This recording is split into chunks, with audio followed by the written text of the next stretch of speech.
Shut up.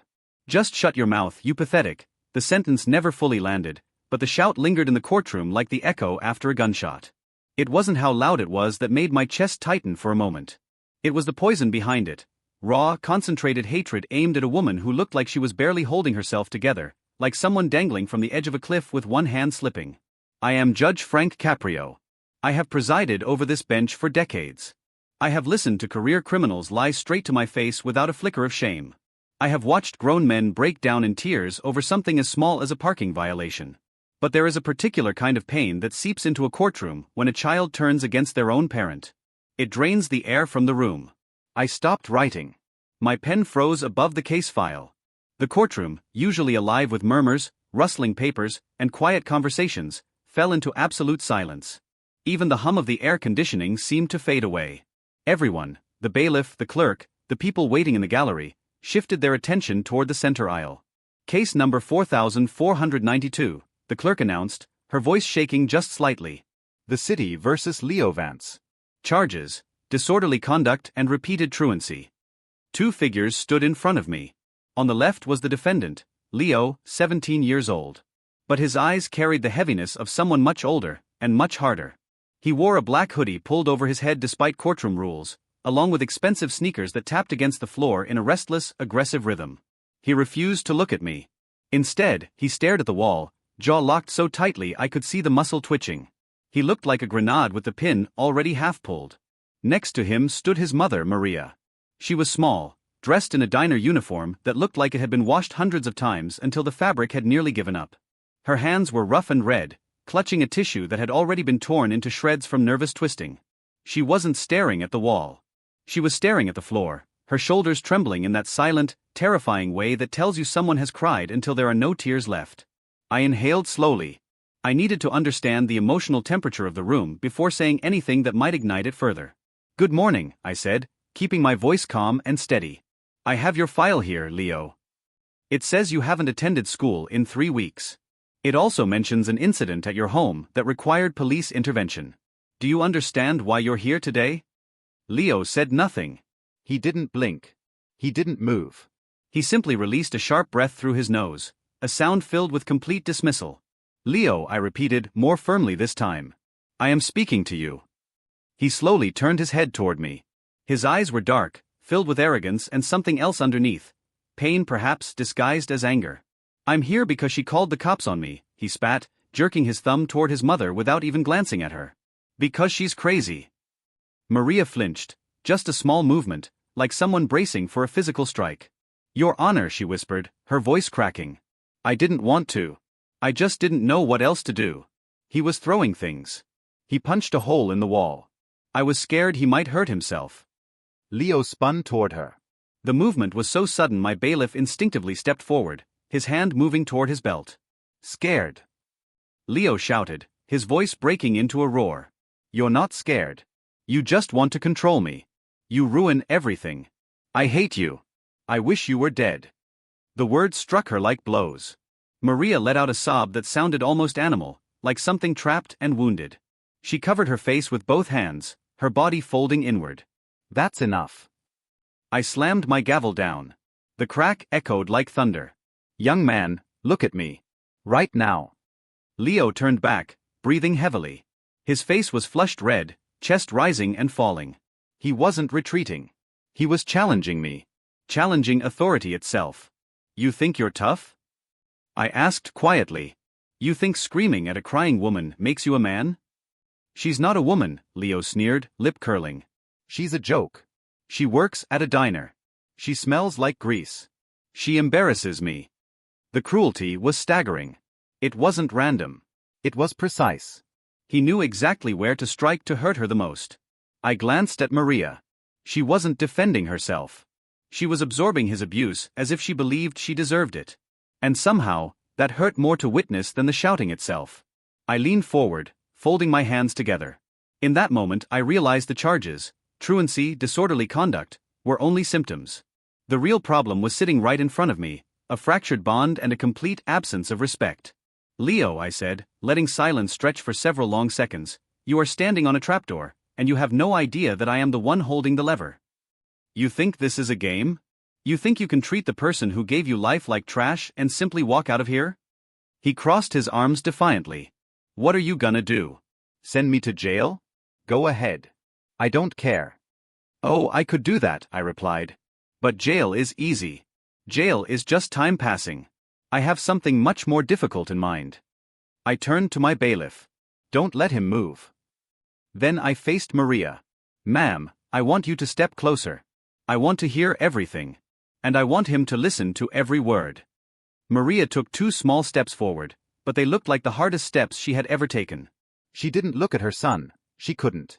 She looked at me instead, her eyes pleading for help, and at the same time pleading with me not to destroy him. That is the contradiction of a mother's love. Even when they are bleeding from wounds their child inflicted, they still try to protect them from consequences. Mrs. Vance, I said gently, tell me about your day. Not the day the police came. Just an ordinary day. When do you wake up?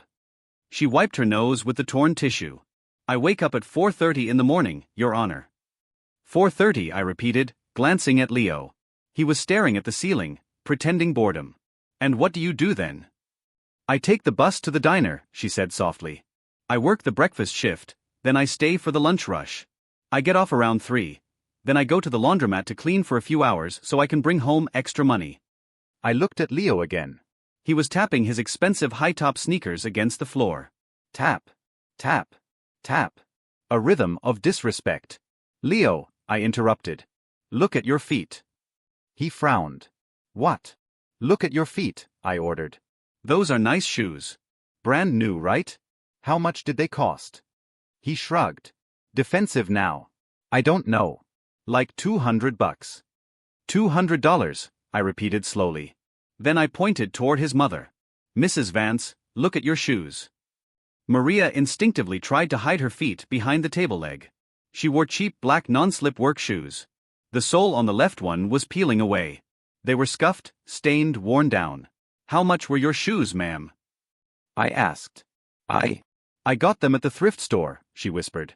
$5. The silence grew heavier. $5. I repeated. Leo, do you understand math? Your mother walks so on you can walk $5 around shoes in for 12 hours a a day, sneakers and standing standing on on concrete concrete floors. floors, I serving expected food, shame. cleaning messes. I expected logic to break through that armor of teenage pride. But I was wrong. Leo didn't look down. He looked furious. I didn't ask her to buy them, he snapped. She buys stuff so she can pretend she's a good mom. But she's never there. She's always working. I'm home alone all the time. She doesn't care about me, she cares about money. I work for you. Maria cried, her voice breaking into desperation. I work so the lights stay on. I work so you have food. Where is your father, Leo? Where is he? Leo went completely rigid. That was the nerve. The exposed wound. Shut up, he hissed. Don't talk about him. I leaned back slightly. The picture was becoming clearer. This wasn't simply a rebellious teenager. This was a boy who felt abandoned, and he was punishing the only person who stayed. Where is his father? I asked Maria quietly. She inhaled deeply, trying to steady herself. He left when Leo was 2. Started another family in Ohio. He doesn't call. He doesn't pay support. It's always been just us, me and Leo against the world. I tried to be both parents, Your Honor. I tried so hard. Tears streamed down her face. But now he looks at me like he hates me. He says I'm nothing. He says I'm a loser because I serve coffee. I turned toward Leo. He was vibrating with anger. In his mind, he was the victim. In his mind, her working was betrayal, not sacrifice. He was twisting reality to justify cruelty. She is a loser, Leo muttered, loud enough for the microphone to capture. If she was smart, she wouldn't be a waitress. The gallery gasped. A woman in the back row actually stood up and walked out, unable to watch. My bailiff stepped closer to Leo, his expression darkening. A cold anger settled inside my chest. Not explosive, controlled. The kind that fuels justice. A loser, I repeated slowly. You think your mother is a loser because she serves others? Yeah, Leo challenged, staring straight at me. She has nothing. She is nothing. I stood up. I only stand when I am about to leave, or about to say something that will change a life. I did not leave. Young man, I said, my voice dropping deeper, echoing against the wood walls, You have lived 17 years on this earth. You think you understand how the world works. You think respect comes from money. You think dignity comes from expensive shoes. You think worth comes from money. You are about to learn the hardest lesson of your life. I picked up the file and held it in the air. You said you wish she was dead. You said she embarrasses you. You said she is nothing. I let the file fall onto the desk with a sharp slap. Today, I said, my voice cold and steady, I am going to grant your wish. Leo blinked. For the first time, the confidence cracked. What? I am going to grant your wish, I repeated, ice in every word. For the next few minutes, in the eyes of this court, your mother does not exist. She is gone. And you are going to learn exactly what nothing feels like. Bailiff, I said, cutting through the silence. Please escort Mrs. Vance out of the courtroom. Take her to the private waiting room. Close the door. Do not allow her back in until I say so. Maria looked terrified. Your Honor, please, go, Mrs. Vance, I said gently. Trust me. The bailiff guided her toward the doors. The heavy wood swung shut behind her with a deep, echoing thud. The room felt instantly colder. I looked back at Leo. He stood there, suddenly smaller than before. The target of his anger was gone, and now there was nowhere left to direct it except toward me. Now, I said, sitting down again, she's gone. You got what you wanted. She's not here to embarrass you. She's not here to control you. It's just you, and the world. Leo shifted his weight. He tried to fold his arms and look bored, but his eyes flicked toward the closed door for just a second. Let's talk about your life, Leo, I continued. Since you are a man now and don't need a mother, I assume you're ready to support yourself. Do you know how much rent is for your apartment? Silence. Answer me, I snapped. I don't know, he muttered. Like 1,000? It's $1,400 a month, I corrected, reading from the financial statement. Plus electricity. Plus heat. Plus food. That's about $2,000 a month just to survive. Your mother makes $12 an hour. Do the math, Leo. I waited. He didn't respond. That means she works about 160 hours a month just to keep a roof over your head, I said. She trades pieces of her life so you can have a bed to sleep in. And you repay her by punching holes in the walls she pays for. I didn't mean to punch the wall, Leo said quietly, some of the hardness fading. I was just mad. Mad at who? I asked. He didn't answer. Mad at the father who isn't there? So you punish the mother who is? Leo flinched. That one landed. Let me tell you something about men, I said, leaning forward. A real man does not tear down the people who sacrifice for him. A real man protects them. Your father took the easy path. He ran. And you? You are doing exactly the same thing. You're running from school. Running from responsibility. You are becoming the very man you claim to hate. Leo's face began to crumble. His lip trembled. I'm not like him, he whispered. I'm not. Then stop acting like him. I thundered, my voice filling the courtroom. Your mother stayed. When it was hard, she stayed. When she was exhausted, she stayed. When she only had $5 for shoes, she stayed. She is the only person on this planet who would stand in front of a judge and beg for mercy for a son who wished she was dead. I picked up a piece of paper from the file. It was handwritten on the back of a diner placemat. Do you know what this is? I asked, holding it up.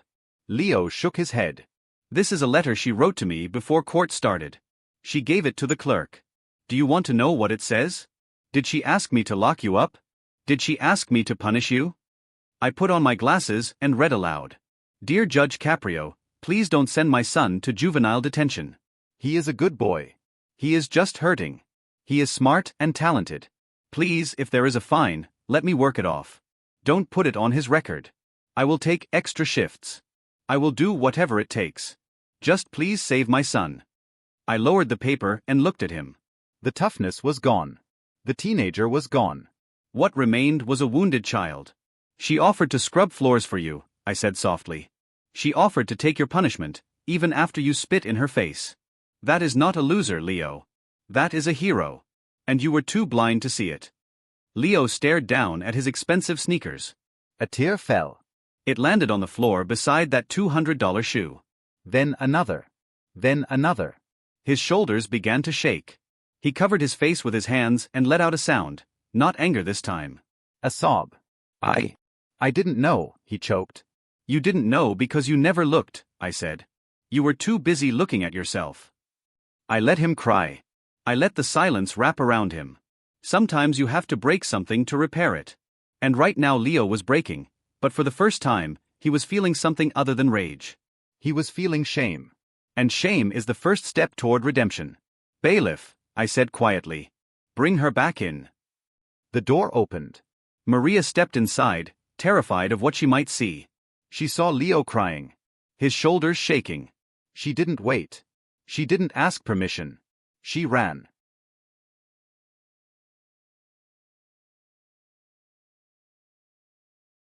She crossed the distance between them in seconds and wrapped her arms around her son, pressing her face into his chest.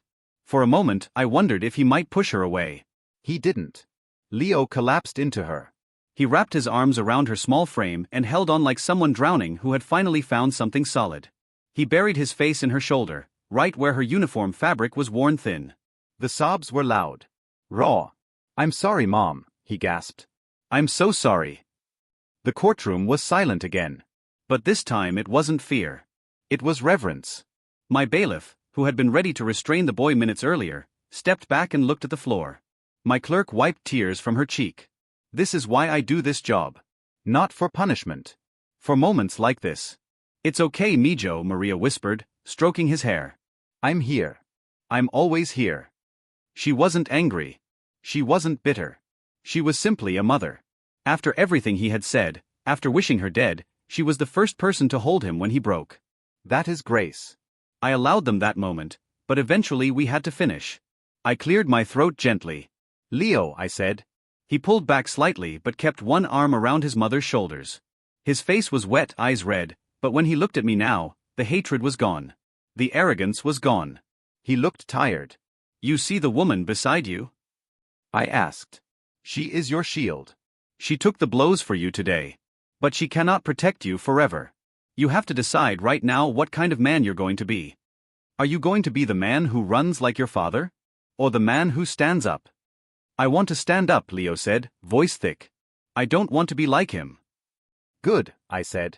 Because I have a sentence for you, and it will be harder than jail. I picked up my pen. I am dismissing the disorderly conduct charge. I am dismissing the fines. Your mother works too hard to pay the city for your mistakes. Maria looked up, relief flooding her face. Thank you, Your Honor.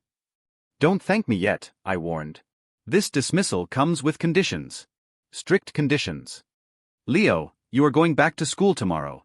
Not next week. Tomorrow. And you will bring me your attendance record every month. If you miss one day, one single day, without a doctor's note, you will spend 30 days in juvenile detention. Do you understand? Yes, sir, Leo said quickly, nodding. That's the easy part, I continued. Here is the hard part. You see those shoes on your feet? Leo looked down at the $200 sneakers. His face tightened with guilt. You are going to get a job, I said. I don't care if you mow lawns. I don't care if you wash dishes at the diner where your mother works. You are going to work. And the first paycheck you earn, you are not going to spend it on games. You are not going to spend it on clothes. I pointed toward Maria's worn shoes. You are going to buy your mother a new pair of shoes. The best pair you can find. You are going to buy them with money you earned with your own sweat. You are going to repay every mile she walked for you. Do we have a deal? Leo looked at his mother. He looked at her shoes. Then he looked back at me. For the first time, he stood up straight. We have a deal, Your Honor, Leo said. I expect to see you back here in 30 days for a review, I said, bringing the gavel down. Case dismissed, pending compliance. Go home, and love your mother. Leo didn't just walk away. He placed his arm around Maria's shoulders and guided her toward the door. He opened it for her. The gallery watched in silence as they left together. As the heavy doors closed, a woman in the front row clapped once. Then another person joined. Then a few more. It wasn't loud applause. It was quiet, respectful, the kind of acknowledgement that comes when people know they've just witnessed something real. I leaned back in my chair and took a sip of water. My hand trembled slightly. These are the days that matter. The days when you don't just enforce the law, you help rebuild a family. I looked at the empty space where they had stood minutes earlier. The anger was gone. The shouting was gone. What remained was something fragile. A chance. And sometimes a chance is all a young person needs. 30 days. In the life of a courthouse, 30 days is nothing. A blink. We process hundreds of cases. Faces blur together into a constant stream of tickets and summonses. But for a struggling family, 30 days can feel endless. It's enough time to build a new path, or enough time for everything to collapse again. When the clerk announced, case number 4492, State vs. Leo Vance, review hearing, the room grew quiet again. The regulars in the gallery remembered them. The bailiff remembered them. I remembered them. I remembered the shouting. The tears. The promise. I adjusted my glasses and watched the doors, wondering which version of Leo would walk through them. The doors opened. Maria stepped in first. She wore the same diner uniform, but something had changed. Her shoulders were straighter. Her head was lifted. She wasn't shrinking into herself anymore. She carried herself with a little more confidence, a little more dignity. Behind her came Leo. No black hoodie. He wore a collared shirt. Wrinkled, clearly ironed by someone inexperienced, but a collared shirt nonetheless. He walked to the defendant's table and stood beside his mother. No slouching. No foot tapping. He placed his hands calmly on the table and looked directly at me. His eyes weren't hidden by arrogance or defiance anymore. They looked tired, dark circles underneath, but clear. "Good morning, Leo." "Mrs. Vance," I said, keeping my face neutral. I learned years ago never to smile too early. Hope can be dangerous until it's confirmed. "We're here for your 30-day review," I continued. "Do you remember our agreement?" "Yes, Your Honor," Leo said. His voice sounded steadier. More grounded. "School, work, and the shoes." "Let's begin with school," I said. "I told you if you missed one day without a doctor's note, you were going to juvenile detention." "No excuses." I requested the records. My clerk handed me a sealed envelope from the school district. I slid it open with a penknife. The tear of paper echoed in the silent courtroom. I pulled out the attendance sheet, rows of dates and codes. I traced my finger down the column. Monday. Tuesday. Wednesday. Present. Present. Present. I reached the second week and paused. "Thursday the 12th, I said, looking over my glasses. "It says you were late." "Tardy, 45 minutes." Leo swallowed. I saw his throat move. Maria clasped her hands together nervously. "I missed the bus, sir," Leo admitted. "You missed the bus," I repeated evenly. "Why?" "I overslept," he said quietly. "I was working late the night before. My alarm went off and I didn't hear it." "So you didn't go?" I asked, setting the trap. "No, I went," Leo said quickly. I ran. "It's about 3 miles. I ran the whole way. That's why I was late. But I got there. I promise I didn't skip." I looked back down at the sheet. There was a handwritten note from the vice principal in the margin. Student arrived sweating and out of breath. Apologized. Stayed after class to make up time. A small smile tried to escape, but I held it back. Running 3 miles to reach a place you used to avoid, that's effort. "That note confirms your story," I said. "You ran 3 miles?" Yes, sir. Why? I asked. Why not just stay home and pretend you were sick? That's what the old Leo would have done. Leo glanced at his mother. Because I made a deal, he said. And because I saw her get up at 4:30. If she can do that, I can get up. Maria reached over and squeezed his hand. A small gesture, but powerful. The wall between them was coming down, brick by brick. You have perfect attendance, I announced. Minus 45 minutes. For someone who hadn't been to school in 3 weeks, that's a major turnaround. But attendance is just showing up, I continued. The second part of our agreement was harder. The second part required sweat. I closed the school folder. Let's talk about the job, Leo. Did you find work, or decide it was too difficult? Leo reached into his back pocket and pulled out a folded piece of paper. Not a check. A pay stub. It was wrinkled and stained with grease. He smoothed it carefully on the table with visible pride. I got a job, Your Honor. I picked up the stub. Local landscaping company. Green Thumb Landscaping. I checked the hours, 24 hours over 2 weeks. That meant school all day, then hauling dirt, lifting mulch, working weekends. Landscaping, I said slowly. That's hard labor. Yes, sir. He rubbed his hands together. For the first time, I noticed his knuckles, scraped. Fingernails short clean, but stained with soil that wouldn't fully wash out. It was harder than I thought, he admitted. My back hurt so bad after the first day I couldn't sleep. I looked at Maria. She watched him with an expression I recognized instantly. Not just pride. Recognition. She knew that pain. She had lived with it for years. And when you got paid, I asked, holding up the stub, what did you feel? Did you feel rich? Leo shook his head. No. I looked at the number and thought, this is it? For all that work? It didn't seem like enough. Welcome to the real world, I said softly. That's exactly how your mother feels every Friday. She holds a piece of paper representing her life, and wonders if it's enough to buy you sneakers. Do you understand now? The value of those $5 shoes? I understand, Leo whispered. The arrogance was gone. Sweated out under the sun. So, I said, placing the stub down, you earned money. You worked. Did you keep your promise? Leo didn't answer with words. He bent down under the table. The courtroom leaned forward. Even my bailiff stretched his neck to see. Leo lifted up a box. Not designer packaging. A simple cardboard box from a medical supply store. He placed it carefully on the table. I didn't buy video games, Leo said quietly. I went to the store near the hospital, where nurses buy their shoes. He opened the lid. Inside was a pair of thick black orthopedic work shoes, heavy foam soles, arch support, practical and sturdy. Not fashionable, but beautiful. The lady asked what they were for, Leo explained. I told her my mom stands on concrete all day. I told her her feet hurt. She said these were the best. They cost $140. That was almost my whole check. I looked at the shoes. Then at the boy holding them like fragile glass. Then at Maria. Her hands covered her mouth.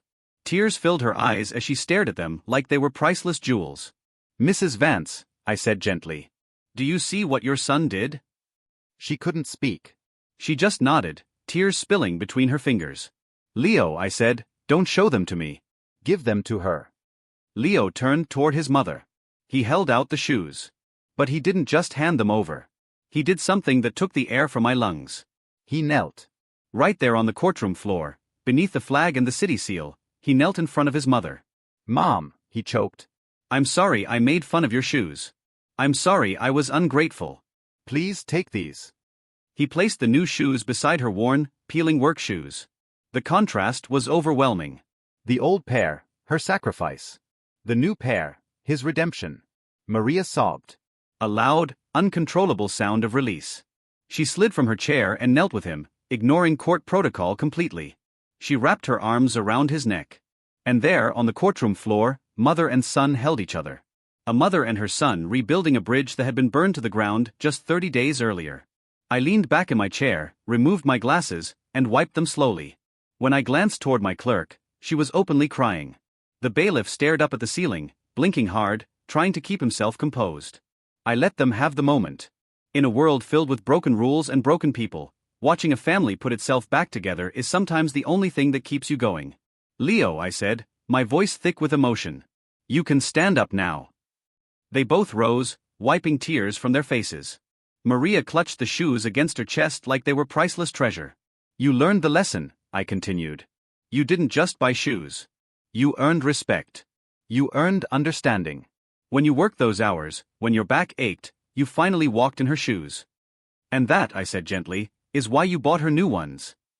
Leo nodded. He seemed taller than he had a month earlier. Older. Steadier. He looked like a man.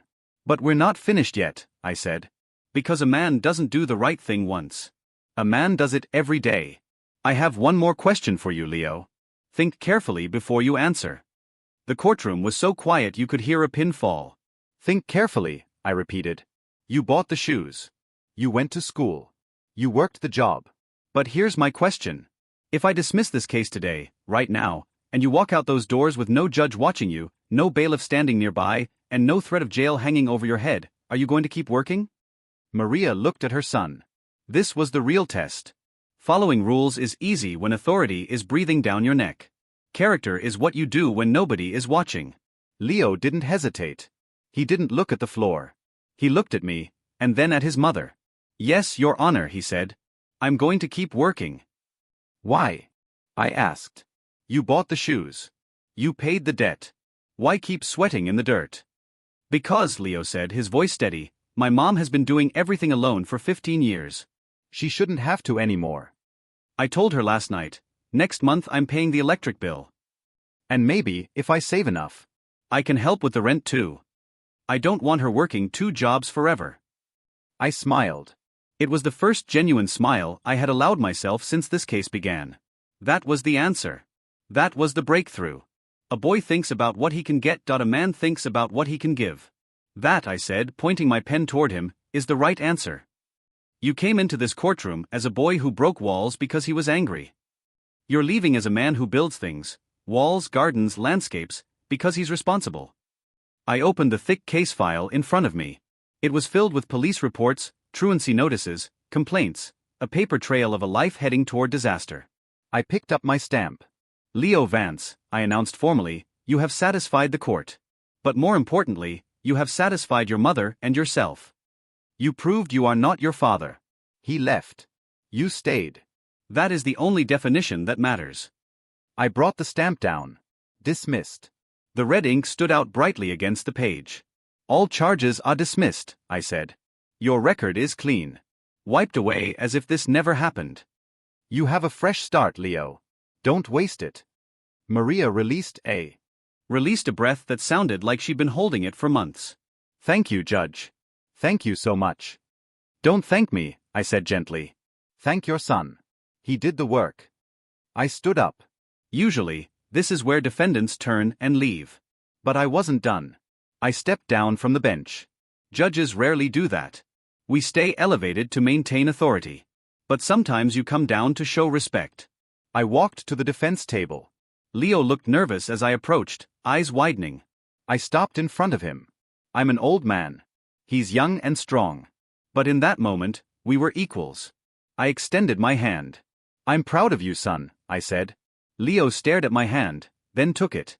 His grip was firm, rough from weeks of labor. We shook hands, man to man. Thank you, Your Honor, he said. For everything. For yelling at me. I smiled slightly. I didn't yell, I said with a wink. I just woke you up. I turned to Maria. She looked like she wanted to hug me but held back. I nodded respectfully. You raised a good man, Mrs. Vance. Don't ever let anyone tell you otherwise, not even him. She smiled, radiant, a smile that erased years from her face. I know, she said softly. I know. Go have lunch, I told them. Celebrate. And Leo, yes, sir. Walk on the outside of the sidewalk. Protect her. I will, he said. They turned to leave. Leo picked up the box with the old shoes, but the new ones stayed on his mother's feet. He placed his hand gently on her back, guiding her down the aisle. He walked tall. Like someone who had discovered his purpose. I watched them go. The gallery was silent, but warm, like a collective breath had just been released. I returned to my bench and sat down. My clerk handed me the next file, but I paused. I looked at the spot on the floor where Leo had knelt earlier. Just a piece of tile. But it felt sacred. We see so much ugliness in this room. Lies. Greed. Violence. But today, we saw love win. And that is why I keep coming back. Bailiff, I said, my voice lighter than usual, call the next case. 6 months passed. In a municipal courtroom, 6 months is a lifetime. Thousands of names called. Thousands of fines issued. The memory of Leo's outburst faded into the background noise of new conflicts and tragedies. We move quickly because we have to. But sometimes the law circles back. It was a gray Tuesday morning. Rain tapped steadily against the courthouse windows, almost identical to the day Leo first stood before me. The docket was heavy. I was tired. During recess, I rubbed my temples, listening to the rain. That's when my clerk, Sarah, approached. She wasn't holding a case file. She held a thick cream-colored envelope. This came for you, Judge, she said with a small smile. No return address, but I think you'll want to see it. I took it. It felt heavy. Inside was no legal request. Just a photograph, and a handwritten card. I pulled out the photo first. It showed a modest house with freshly cut grass, perfectly lined stripes across the lawn. Standing on the porch were 2 people. Maria, wearing a bright blue dress instead of her diner uniform. Hair styled. And on her feet, Those same black orthopedic shoes. She was glowing. Next to her stood a young man. It took me a moment to recognize him. Leo. Broader shoulders. Stronger frame. Wearing a green polo with the landscaping company logo on it. Underneath the logo, embroidered in white thread, was one word: supervisor. His arm wrapped protectively around his mother. He wasn't looking at the camera. He was looking at her, with pride. I turned the photo over. In careful handwriting it read, "She doesn't walk alone anymore." I opened the card. "Dear Judge, I wanted you to know I graduated last week. I didn't miss a single day. My mom cried the whole ceremony. I also got promoted. I run my own crew now. I tell the new guys that if they want respect, they have to sweat for it. I paid the electric bill this month. Next month I'm saving for a car so she doesn't have to take the bus. P.S. You were right. She isn't a loser. She's the reason I made it." Leo, I sat there holding that card for a long time. Rain kept hitting the windows, but the room felt warm. In this job, you usually see people at their worst: angry, desperate, broken. Rarely do you see what happens after they heal. I looked around the empty courtroom and thought about that first day, the screaming, the anger. It would have been easy to send him to detention. Standard procedure. But punishment creates compliance. Understanding creates change. Instead of creating a criminal, we created a citizen. Justice isn't always about punishment. Punishment is a hammer. Real justice is a scalpel. Leo didn't need a cage. He needed a mirror. Once he saw his mother clearly, once he felt her sacrifice in his own aching back, change became inevitable. I placed the photo in my top drawer, alongside a few others that remind me why I wear this robe every morning. To anyone watching this, remember Leo. Anger is often just pain wearing armor. Tough love isn't cruelty, it's holding someone to a standard they don't yet believe they can reach. And to every child, no matter your age, look at your parents' shoes. Look at their hands. Look at the lines on their faces. Those are the receipts of what they paid for you. Don't wait for a courtroom to teach you gratitude. Do it now. I closed the drawer and took a deep breath, feeling renewed. The exhaustion was gone. "Sarah," I said firmly, "we have work to do. Call the next case."